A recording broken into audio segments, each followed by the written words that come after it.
The Green Mile. Now, obviously, this came out in 1999. It was written by Stephen King, directed by Frank Darabont, who also directed The Shawshank Redemption. This is a crime drama fantasy movie around 3 hours long. The story of this is the lives of guards on death row are affected by one of their charges. A black man accused of child murder and rape, yet who also has a mysterious gift.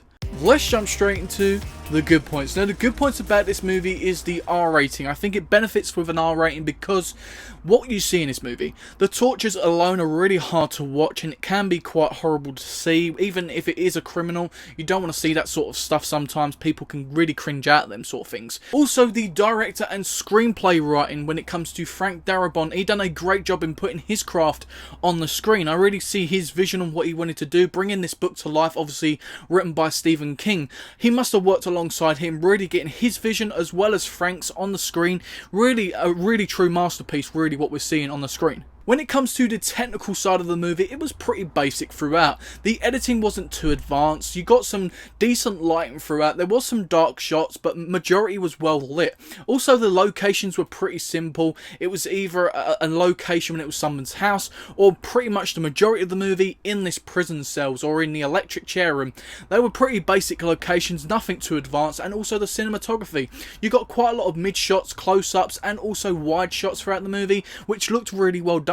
The tone of the movie is a mixture. Obviously, at times you can be really laughing with some of these people in the cells. Some of them are quite funny, but then also the tone of the movie can also take a dip when it comes to the emotional side of things. It can also make you quite angry as well with some of the characters in it, which really can annoy you. The pacing of the movie is really pretty much one pace throughout the whole movie. I don't think you really get a lot of heart racing stuff throughout this movie because it's pretty much just a story. That is pretty much what this does, but really sticking to one pace can also benefit a lot of movies, just like this movie has done right here. When it comes to the plot and the storyline, obviously Stephen King has his mark obviously on that, being the writer of the book. Really done a great job with that. Obviously I haven't read the actual book itself yet. I've actually bought the book, I've actually got to read it. But what I can actually say from watching the movie, it truly is a great story. An emotional one, but a really great, well written, something which you don't really hear of nowadays. And around that time it was something special, just like the Shawshank Redemption. The script and the dialogue was something that was really key for this movie. The characters really had great dialogue because you really had obviously relationships which were going good between two certain characters, or some more than that, but also you had some really bad relationships in there, and the dialogue was really great throughout, especially when it comes to the humour of the movie. Some of the dialogue even nowadays really still stands up. The cast and the performances are great throughout this movie. You really get some top performances, especially when it comes to Tom Hanks playing as Paul. He's obviously the supervisor of the prison and obviously the inmates and obviously his team around him. He's the main man. He tries to keep everyone in control, and he takes a lot of pressure on his shoulders. Also taking it home to his wife, and obviously in the future when he's a lot older, which we see from the beginning of the movie and at the end, we get to see obviously him really struggling to carry the pressure obviously from within this story. And I really do like this character because he's emotional but he's also strong. David Morse as Brutal was the sidekick pretty much to Tom Hanks' character as Paul. He really was great. Obviously Brutal being tall, big guy, pretty much wanting to be the security guard type out of all of them, pretty much taking everybody out. If anyone stepped a foot out of mark, he was the guy that pretty much got his hands on people. And obviously really the relationship between him and Tom Hanks' character was really special. They were like brothers. He would do anything for obviously Paul, and he would do anything for Brutal. It was such a special relationship. But when it comes to supporting roles, Michael Clarke Duncan as John Coffey is one of them top performances. He really does give everything in this movie, and I don't know what else he could have done to really win us over. Watching this movie, you can't help but love the character. He really is, even though he's a big guy, he really is like a big cuddly toy bear. He really is. He's just such a loving, obviously his IQ really isn't up there with obviously all the other people like the prisoners and stuff like that. He really isn't smart or nothing, but really he's just like, he just wants to cuddle people, he wants to help people. And pretty much there was a line in this talking about an angel. That's pretty much what sums this this guy up. He's pretty much an angel in disguise, pretty much. He really just is so special to the story and to all this cast. Really, he is. We also have Barry Pepper as Dean. I really like this guy. Really goes under the radar when it comes to movies, and this is one of his best, really, especially when it comes to the scene, obviously being the electric chair and John Coffey's there. The emotion, he can't hold the emotion back. That is something special, because really to give that sort of emotion really takes a lot, and I really did like this character because he was one that just was the youngest. He was starting up. You can tell he was the one that was just starting his family, starting his life.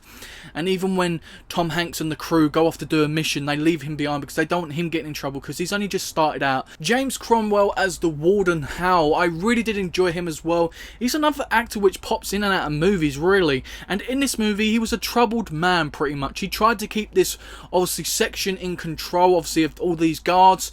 And he had a tough task. And he knew, obviously, Tom Hanks' character and the rest of them didn't like one of the characters in there, which we're going to talk about in a second.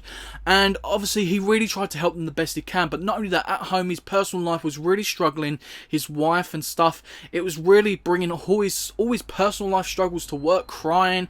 His performance was really outstanding as well. We also have Sam Rockwell in this movie. I was actually surprised to see him in this movie as Wild Bill. Obviously, the discovery of finding out what he is and why he's in there is really special, the way they done it. But also, the character is absolutely hilarious, pissing over him and doing just wild things. That's why they call him Wild Bill. He's a crazy character which really adds a lot of humour. When it comes to annoying characters, it is Doug Hutchinson as Percy. This character is the horriblest character I've seen in a movie for a long, long time. Whenever I haven't watched this movie for years, when I just rewatched it, obviously yesterday, I really don't like this character. I really don't. And it's not because I don't like his performance. I think it was absolutely special performance really for him.